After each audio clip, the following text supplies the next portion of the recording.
एक बार की बात है, कैलाश पर बर्फ की चादर ओढ़े शांति से बैठा था एक युग।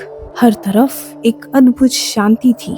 सिर्फ हिमालयों की ठंडी हवा और डमरू की हल्की सी धुन सुनाई देती थी। इस पवित्र पर्वत पर माता पार्वती, सबकी जगत जननी, अपने आराध्य महादेव के पास बैठी थी। उन्होंने प्रेम से शिवा की तरफ देखा और कहा, प्रभु, आप तो अनंत ज्ञान के सागर हो। क्या ये संभव है कि आप अपना ज्ञान मानव जाति के हित के लिए बांटे? शिव मुस्कुराए। उनकी आंखों में करुणा थी, उनके सुंदर वर्ण में दया। उन्होंने कहा, देवी, ये ज्ञान किसी एक के लिए नहीं, पूरे ब्रह्मांड के लिए है। और फिर महादेव ने एक अद्भुत ग्रंथ का उच्चारण शुरू किया। हर शब्द के साथ कैलाश जगमगाने लगा। देव, देवियां, सिद्ध ऋषि, उनके पवित्र गण और अनेक कॉस्मिक ऊर्जाएं स्वयं ही उपस्थित हो जाती हैं, जैसे पूरा ब्रह्मांड उनके शब्दों को सुनने के लिए रुक गया हो। वो ग्रंथ था शिव पुराण, एक ऐसा ग्रंथ जो सिर्फ लिखा नहीं गया, अपितु महादेव के दिव्य शब्दों से उत्पन्न हुआ। शिव पुराण क्या है? शिव पुराण कोई आम ग्रंथ नहीं, ये एक दिव्य ग्रंथ है जिसमें संसार के जन्म का रहस्य है, जीवन का अर्थ है, आत्मा की शुद्धि का मार्ग है, भक्ति का सार है और परम शांति का रास्ता है। जब भगवान शिव ने ये सब माता पार्वती को सुनाया, तब सनत कुमार, जो ब्रह्मा जी के मानस पुत्र थे, उन ग्रंथों को ध्यान से सुनने लगे। उन्होंने इसे बड़े ध्यान से अपने मन में समेटा और आगे परम महान ऋषि वेद व्यास जी को दिया। व्यास जी ने कहा, यह ज्ञान कलयुग के लोगों के लिए एक वरदान होगा। और फिर व्यास जी ने इसका सरल रूप बनाया, जिसमें 24,000 श्लोक थे।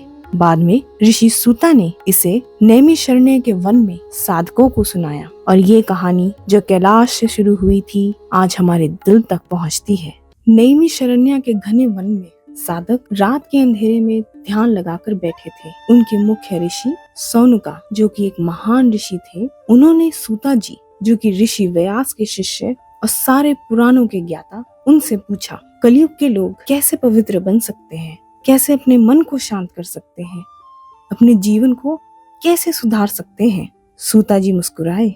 उन्होंने अपना कमंडल उठाया और धीरे से कहानी शुरू की, शिव पुराण की। शिव पुराण सिर्फ कहानियों का संग्रह नहीं, ये तो शिव का अपना रूप है। उन्होंने कहा, जो शिव पुराण सुनता है उसका मन पवित्र हो जाता है, जो उसे घर में रखता है उसका घर मंदिर बन जाता है, जो एक पल भी ध्यान से सुन लेता है उसके बुरे संस्कार धीरे धीरे धुलने लगते हैं, और जो व्यक्ति दुख, पाप, गुस्सा या भ्रम में डूबा होता है उसका हृदय भी शुद्ध होने लगता है।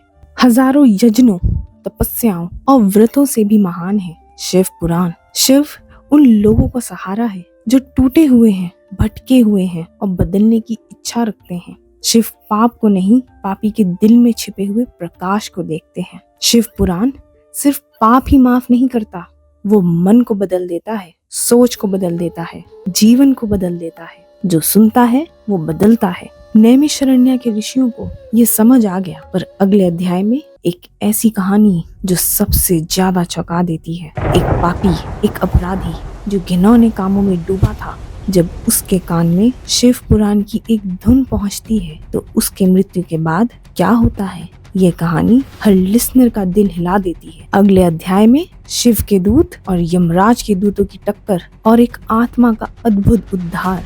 देखते रहिए हमारा चैनल। हर हर महादेव।